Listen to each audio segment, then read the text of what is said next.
कानी बहू। किशोरी लाल जी के बेटे राघव की शादी की बात जगह जगह चल रही थी, लेकिन किशोरी लाल जी को कोई लड़की पसंद ही नहीं आती थी। और उसकी एक ही वजह थी, किशोरी लाल जी का लालची होना। उनको लड़की वालों से मोटा दहेज चाहिए था और इसी चक्कर में एक दिन वो एक बहुत पैसे वाले के घर अपने बेटे का रिश्ता लेकर पहुंचे। उस आदमी का नाम था ओम प्रकाश। देखिए किशोरी लाल जी, मेरी एक ही बेटी है और मेरी सारी संपत्ति जायदाद सब कुछ मेरी बेटी नैना का ही है। पापा, नाम से लगता है बहुत खूबसूरत होगी। कितना अच्छा नाम है ना, नैना। वैसे बात तो सही है आपकी। अब इतना पैसा है, ज़मीन जायदाद है, इकलौती बेटी, आप भी क्या करेंगे? सब कुछ उसे ही देंगे ना। बिल्कुल ठीक पहचाना आपने। बस बेटी की शादी और सारी जायदाद उसके नाम। पापा, बिना देखे हाँ कर दीजिए ना, इतना अच्छा रिश्ता फिर कहाँ मिलेगा, माला माल हो जाएंगे हम। मैं अपनी बेटी को बुलाता हूँ। अरे नहीं नहीं नहीं नहीं, आपकी बेटी का नाम नैना है, सुनकर ही लगता है बहुत सुंदर होगी।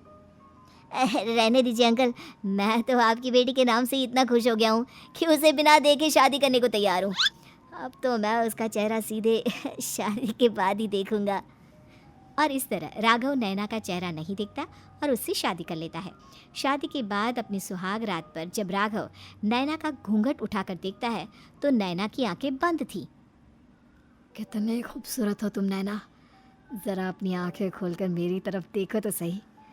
नहीं, मुझे शर्म आती है। अरे मैंने तुम्हें शादी से पहले भी नहीं देखा, और अब अगर तुम आंखें खोलकर मुझे देखोगी भी नहीं तो मुझे अच्छा कैसे लगेगा? इससे पहले कि नैना अपनी आंखें खोलकर राघव की तरफ देखती, अचानक से लाइट चली गई और राघव नैना को पूरी तरह से देख भी नहीं पाया। अगली सुबह नैना राघव के लिए नाश्ता बनाकर लेकर आई। अरे ये क्या, आधा पराठा सेका हुआ है और आधा बिल्कुल कच्चा। ये तुमने क्या किया नैना? बहू, तुमने क्या आधा पराठा तवे से नीचे लटका कर रखा था जो आधा सेका है और आधा कच्चा? मुझे जितना दिखेगा उतना ही तो सीखूंगी ना पापा जी।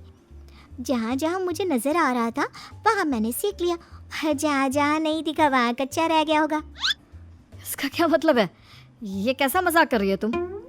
अरे बहू, तुमने इतना लंबा घूंघट क्यों लगाया हुआ है? देखो, हमारे घर में बहुओं को बेटी की तरह रखा जाता है, और फिर तुम तो इतना सारा माल लेकर आई हो। देखो, ये घूंघट डाल कर रखने की कोई ज़रूरत नहीं है।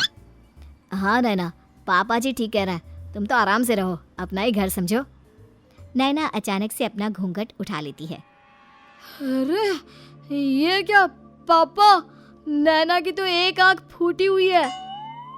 नाम से नैना, लेकिन ये तो कानी बहू निकली। मेरे साथ धोखा हुआ है, धोखा। बिना दिखाए अपनी कानी लड़की मेरे संग ब्याह दी। मुझे कानी बीवी नहीं चाहिए। मुझे अभी ओम प्रकाश जी से बात करनी पड़ेगी। आखिर उन्होंने मेरे साथ ऐसा किया क्यों? अरे, आप लोगों ने ही तो पापा से कहा था कि आप लोग शादी से पहले मुझे देखना नहीं चाहते। अब मेरे पापा पर क्यों इल्जाम लगा रहे हैं? अरे लेकिन उन्हें बताना तो चाहिए था ना कि तुम कानी हो, एक आंख से तुम्हें दिखाई नहीं देता। किशोरी लाल और राघव नाराज होकर ओम प्रकाश को अपने घर बुलाते हैं। पापा जी, ये आपने क्या किया? शादी से पहले बताया क्यों नहीं कि नैना की आंखों में परेशानी है? अरे आप ही ने तो लड़की देखने से मना कर दिया था। अरे लेकिन आप बता तो सकते थे। आपको तो हमारी बेटी की प्रॉपर्टी चाहिए थी, वो भी पूरी की पूरी। अब क्या हुआ अगर उसे आधा दिखाई देता है? प्रॉपर्टी तो आपको पूरी मिल गई ना। अरे ये क्या बात हुई? मेरी शादी प्रॉपर्टी से नहीं, आपकी बेटी से हुई है। अब ये तो पहले सोचना चाहिए था, तब तो मेरी प्रॉपर्टी देखकर तुम्हारी जुबान लप लपा रही थी। लेकिन मैं कानी लड़की को अपनी बीवी बनाकर नहीं रख सकता। पापा कुछ करिए ना आप। हाँ करता हूँ।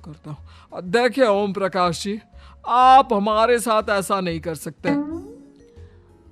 और तुम देखो, अगर तुमने मेरी बेटी से शादी तोड़ी ना, तो जो भी प्रॉपर्टी मैंने तुम्हें दी है वो तो पूरी की पूरी वापस ले लूंगा, और आधी प्रॉपर्टी तुम्हारी भी लूंगा। अरे मेरी आधी प्रॉपर्टी भला क्यों लेंगे आप? इसलिए क्योंकि मेरी बेटी को आधा नजर आता है और उसकी नजर अभी तक तुम्हारी आधी जायदाद पर ही पड़ी है। अब तुम उसे घर से निकालोगे तो कुछ तो लेकर जाएगी ना। और अगर हम आपकी बेटी को अपने घर की बहू बनाकर रखे तो?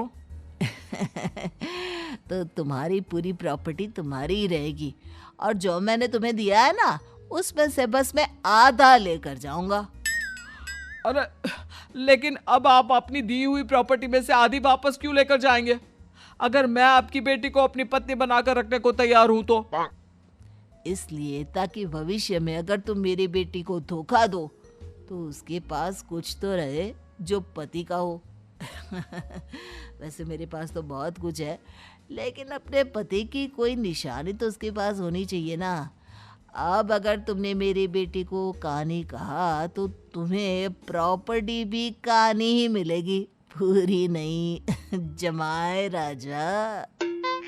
किशोरी लाल और राघव समझ चुके थे कि वो बुरी तरह फंस चुके हैं और अब उनके पास वहां से निकलने का कोई चारा नहीं है। अब समझ में आया ना, लालच बुरी बला होती है। एक तो तुम्हें प्रॉपर्टी मिली, ऊपर से बीवी मिली, उसमें तुम्हें नखरे भी दिखाने हैं। आए बड़े, चुपचाप बैठो दोनों। कुछ दिनों के बाद नैना राघव की कार लेकर बाजार घूमने निकलती है और जब कार लेकर वापस आती है, ये क्या? एक तरफ से मेरी गाड़ी पूरी खराब हो चुकी है। लगता है तुमने मेरी गाड़ी को किसी दूसरी गाड़ी के साथ एक्सीडेंट किया है। अरे अरे, कितना बड़ा नुकसान कर दिया तुमने बहू। वो क्या है ना पापा जी, मुझे एक आंख से दिखाई नहीं दे रहा था, सामने से गाड़ी आ रही थी। मुझे तो सिर्फ आधा ही दिखाई दिया और वो गाड़ी मेरी कार से रगड़ते हुए निकल गई। अब मैं क्या करूं बताओ? आप इसे ठीक कराने के पैसे कौन देगा? तुम्हारे पापा? तुमने मुझसे इस तरह से बात की? अभी रुको। नैना राघव की शिकायत ओम प्रकाश को कर देती है। देखो राघव, अब जो मेरी आधी प्रॉपर्टी तुम्हारे पास थी ना उसमें से आधी और मैं लेकर जाऊंगा, क्योंकि तुमने मेरी बेटी को डांटा। अरे नहीं नहीं पापा जी, गलती हो गई, माफ कर दो। गलती की तो कोई गुंजाइश ही नहीं। अगली बार मेरी बेटी को डांटा तो बची हुई आधी में से आधी और ले जाऊंगा। लालच के चक्कर में हम दोनों ने बहुत बड़ी गलती कर दी बेटा। एक तो तुम्हें कानी बहू मिली और ऊपर से जो माल मिला वो भी काना। इस तरह राघव की हर एक गलती पर ओम प्रकाश उसकी प्रॉपर्टी का आधा आधा हिस्सा लेकर अपना सारा माल वापस ले गया और राघव को कानी बीवी से काम चलाना पड़ा। भाई लालच वाकई में